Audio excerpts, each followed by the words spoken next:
नीति वचन 15 का देखिए, 15 का 3 से 15 का 3 देखिए। यहोवा की आंखें सब स्थानों में लगी रहती है, वह बुरे भले दोनों को देखती रहती है।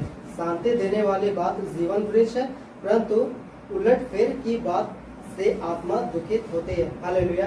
परमेश्वर का वचन यहाँ पर कहता है कि यहोवा की आंखें सब स्थानों में लगी रहती है। मतलब कहने का है कि परमेश्वर यहोवा हर एक को देखते हैं, वह भला हो, वह विश्वासी हो या अविश्वासी। परमेश्वर का वचन को जानता हो या न जानता हो, हर एक के ऊपर परमेश्वर का जो है आंखें रहती है। इसका सीधा मतलब है कि परमेश्वर हमें देखते हैं, हम क्या करते हैं, क्या खाते हैं, क्या बोलते हैं, किस प्रकार से अपने जीवन चाल चलन में है।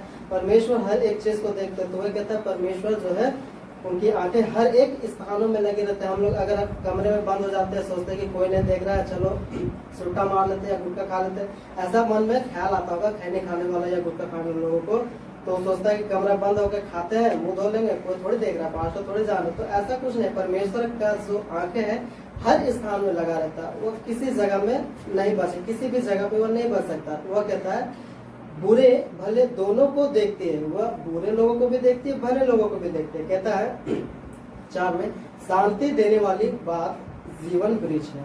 शांति देने वाली बात जीवन वृक्ष है, परंतु उलटफेर की बात से आत्मा दुखित होती है। कहता है परमेश्वर का यहाँ पर शांति देने वाली बात मतलब कि एक विश्वासी जीवन किस प्रकार से अपने चाल चलन में, किस प्रकार से उसका बात व्यवहार, हर एक चीज को परमेश्वर जांचता है, परखता है। जैसा व्यक्ति वैसा परमेश्वर उनको आत्मा भी देता है। अगर विश्वास का जीवन में कोई व्यक्ति है तो उसे परमेश्वर का पवित्र आत्मा प्रदान है। उसका बोली शांति में मतलब उसका जो बोली व्यवहार एक शांति जीवन रहता है, एक नम्र जीवन रहता है। किसी प्रकार का, जिस प्रकार से यीशु मसीह अपने जीवन काल में किस प्रकार किसी कोई गाली देता है उसको गाली नहीं देता, कोई उन्हें मार देता है वो पलट के उनको मारते नहीं। तो परमेश्वर का वचन क्या कहता है, शांति देने वाली बात जीवन वृक्ष है। मतलब कि हम सब अगर शांति देने वाली बातों को या नम्र व्यवहार हमारा जीवन रहेगा तो वह जीवन वृक्ष है।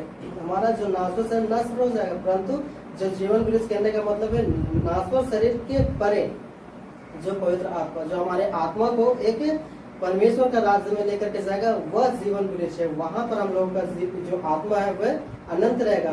परंतु कहता है परंतु उलटफेर की बात आत्मा दुखित होती है। उलटफेर की बात से आत्मा दुखित होती है। उलटफेर की बात, यह बात केवल वही कर सकता है जो परमेश्वर के वचन पे नहीं चलता। सीधा मतलब कि अविश्वासी लोग, जो संसारिक लोग है, वे ही उलटफेर की बात बोलते हैं। और उलटफेर की बात बोलने से आत्मा दुखित होते हैं। आत्मा दुखित ये साधारण आत्मा नहीं, जो चोरी, लड़ाई झगड़ा, एक दूसरे पे दोष लगाना, ये आत्मा नहीं, बल्कि परमेश्वर की आत्मा दुखित होती है। क्योंकि जो संसारिक जीवन में रहता है उसका आत्मा इन सभी बातों से खुश होता है। आराम करना, लालच करना या बहुत प्रकार का जो शैतानी चीजें, उन सभी चीजों से जो संसारिक आत्मा हो तो खुश होता है। परंतु उलटफेर मतलब कि इन सभी से जो दुखित होता है वह परमेश्वर का पवित्र आत्मा, और जो दुखित होता है। हम सीधा 29 को देखेंगे। यहोवा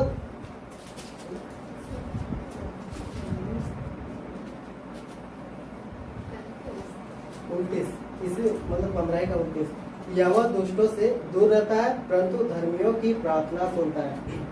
यहाँ पर परमेश्वर का वचन कहता है कि यहोवा दुष्टों से दूर रहता है। अब पीछे तो हम लोग देखे कि शांति का जीवन वृक्ष के पास नहीं रहता, और उलटफेर जो है अधर्मियों का काम रहता है। अब यहाँ क्या कहता है कि यहोवा दुष्टों से दूर रहता है। अगर हम दुष्ट मतलब उलटफेर की काम करेंगे या पाप बुराई बाइबल वचन से अलग परे कोई काम करते हैं जो वचन के विरुद्ध है, वैसा कुछ काम करते हैं, लड़ाई झगड़ा या बुरे काम, किसी प्रकार का लोभ लालच या बहुत बातें हैं शैतान का, उन सभी चीजों से किसी भी एक चीज को गाली गलौज कोई भी एक काम करते हैं तो हम लोग दुष्टों के कैटेगरी में आ जाएंगे और दुष्ट में गिनती आ जाएगा। और कहता है परमेश्वर का वचन कि यहोवा दुष्टों से दूर रहता है। मतलब कि हमारे ऊपर जो परमेश्वर का आशीष है, परमेश्वर हमारे ऊपर भी नजर रखते हैं और दुष्टों के ऊपर भी रखते हैं। परंतु परमेश्वर का जो नर्म व्यवहार है वह परमेश्वर के लोगों पे, और एक प्रकोप वाला जो गुस्सा वाला भी परमेश्वर का रूप है। कहता है परमेश्वर का वचन कहते होगा परमेश्वर का वचन कि परमेश्वर दुष्टों से क्रोध करता है। तो जो क्रोध वाला रूप है वे दुष्टों के लिए है, और इसीलिए कहता है हमें परमेश्वर प्रेम से रहना। और यहोवा का वचन कहता है कि यहोवा दुष्टों से दूर रहता है परंतु धर्मियों के धर्मियों की प्रार्थना को सुनता है। हमें धर्मी रहना, हमें स्थिर रहना परमेश्वर के वचन। परमेश्वर का वचन किस प्रकार से हमें चाल चलन चलने के लिए कहता है, उस प्रकार से हमें परमेश्वर के वचन में चलना कहता है यहाँ पर परमेश्वर का वचन की, परंतु धर्मियों की प्रार्थना को सुनता है। और अगर हम लोग धर्मी व्यक्ति है, हम लोग परमेश्वर के वचन के हिसाब से, परमेश्वर के वचन के अनुसार चल रहे हैं, तो हम धर्मी जीवन में, और परमेश्वर जो है हमारी प्रार्थनाओं को सुनेगा और हमें आशीषित जीवन देगा। न कि परमेश्वर यहोवा को जो दुष्ट लोगों से दूर रहता है, हमें दुष्ट नहीं बल्कि परमेश्वर के नजर में धर्मी व्यक्ति ठहरना। तो छोटे वचन से आशीष मिलेगा।